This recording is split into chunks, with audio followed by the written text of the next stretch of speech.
शांतिनगर गांव के अंदर मुकेश नाम का एक मक्का भुट्टा बेचने वाला रहा करता था।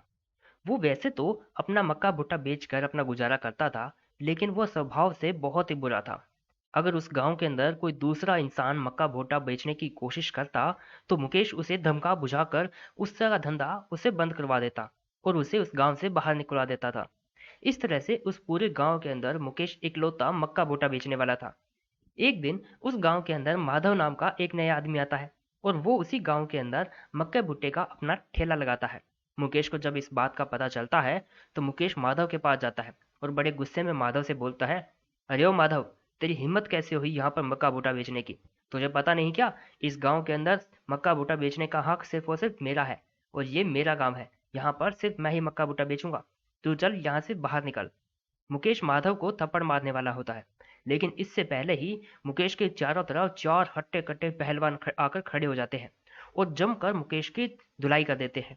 यानी कि मुकेश को बहुत मार पड़ती है। अब बेचारा मुकेश समझ जाता है कि ये चारों पहलवान माधव के साथ है। अब मुकेश माधव से हाथ जोड़कर कहता है, अरे माधव भैया, आपने मुझे पहले क्यों नहीं बताया कि आपके पीछे इतने बड़े बड़े पहलवान हैं? अगर आपने मुझे पहले बताया होता तो मैं आपको कुछ नहीं कहता। तो माधव कहता है, क्यों बेटा मुकेश, मैंने यहाँ पर आने से पहले तेरे बारे में सब कुछ पता कर लिया था कि कैसे तू लोगों को डरा बुझा कर यहाँ से भगा देता है। अब देख, अगर तूने आइंदा कभी मेरे धंधे के अंदर टांग अड़ाई, तो ये चारों पहलवान तेरा वो हश्र करेंगे कि तू कभी मक्का भुट्टा बेच नहीं पाएगा। और मुकेश बेचारा वहां से डरकर भाग जाता है। अपने घर पर आने के बाद मुकेश सोच में पड़ जाता है और अपने मन ही मन कहने लगता है कि उस माधव ने आज तो मेरी पूरे गांव के सामने बेइज्जती कर दी। मैं इस बात का बदला जरूर लेकर रहूंगा, लेकिन आखिर मैं क्या कर सकता हूँ? कुछ देर सोचने के बाद मुकेश को आइडिया आता है कि क्यों न वो इस गांव के साइंटिस्ट के पास जाए और उनसे मदद मांगे। अब ये सोचकर मुकेश उस गांव के साइंटिस्ट के पास जाता है और जाकर उनसे कहता है कि नमस्कार साइंटिस्ट साहब, मैं आपके गांव में मुकेश मुक्के भट्टे बेचता हूँ और मैं इस गांव के अंदर बहुत ही अच्छा अपना धंधा चला रहा था। मैं तो गरीबों की मदद भी करता हूँ, बहुत सारे लोगों को तो मैं फ्री में मक्का भुट्टा बेच देता हूँ। लेकिन इस गांव के अंदर माधव नाम का एक और आदमी आ गया है, वो भी मक्का भुट्टा बेचता है। उसने मेरा धंधा चौपट कर दिया है। आपको मेरी मदद करनी पड़ेगी। बेचारा साइंटिस्ट सोचता है कि ये अच्छा इंसान है और लोगों की मदद करता है, इसलिए वो उसकी मदद के लिए तैयार हो जाता है। साइंटिस्ट कहता है कि ठीक है मुकेश, मैं तुम्हारी मदद करूंगा। बताओ, तुम मुझसे क्या चाहते हो?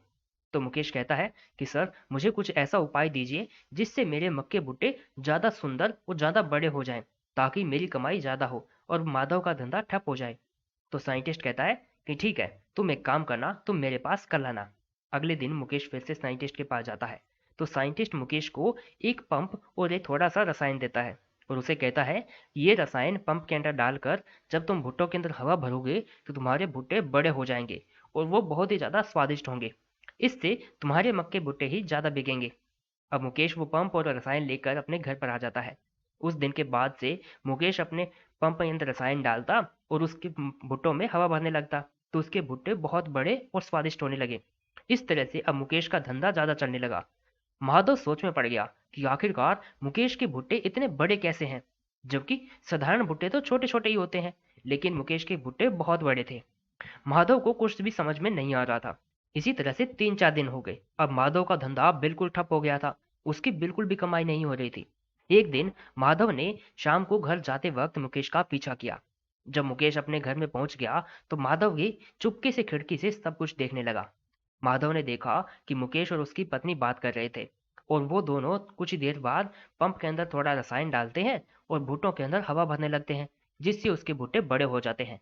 अब माधव को सब कुछ समझ में आ गया था, लेकिन माधव को ये नहीं पता था कि आखिरकार उसको ये पंप कहाँ से मिला। तभी मुकेश की पत्नी मुकेश से कहती है, अजी, आप कब तक लोगों को ऐसे धोखा देते रहेंगे? आप उस साइंटिस्ट को भी धोखा दे रहे हैं, और अब जाकर ये पंप साइंटिस्ट को वापस कर दीजिए। हमारा धंधा तो अच्छा चल ही रहा है, अब आपको लोगों को धोखा देने की जरूरत नहीं।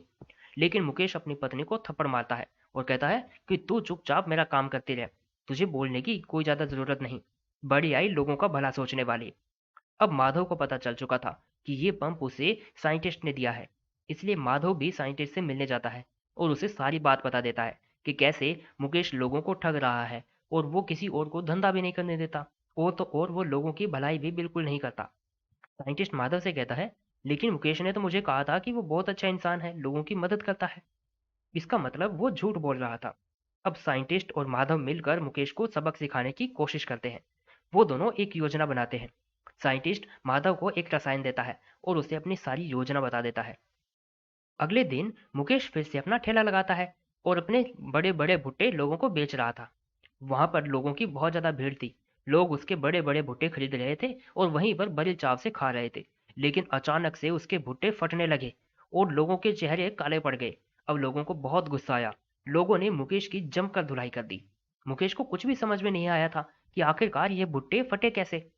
तभी वहां पर माधव आता है और माधव आकर कहता है, क्यों मुकेश भैया, आया आपको मजा? लोगों को बड़ा धोखा दे रहे थे, इसलिए मैंने और साइंटिस्ट ने मिलकर आपको ये सबक सिखाया है।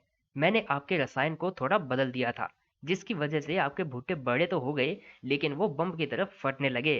अब आगे से अगर आपने कभी भी ऐसी कोई चालाकी करने की कोशिश की, तो मैं आपका ऐसा हश्र करूंगा कि आप कभी भी भुट्टे नहीं बेच पाएंगे। अब मुकेश को सब कुछ समझ में आ गया था कि माधव उसकी सारी सच्चाई जान चुका है। इसलिए मुकेश भी उस गांव को छोड़कर जा चुका था और हमेशा हमेशा के लिए दूसरे गांव चला गया था। अब उस गांव के अंदर माधव आराम से अपने भुट्टे बेच रहा था और बड़ी ईमानदारी से अपना धंधा कर रहा था। तो दोस्तों, ये थी हमारी आज की कहानी। कमेंट करके जरूर बताइएगा कि आपको कहानी कैसे लगी, और अगर कहानी अच्छी लगी हो तो प्लीज़ इस वीडियो को लाइक कीजिएगा और चैनल को प्लीज़ सब्सक्राइब कीजिएगा।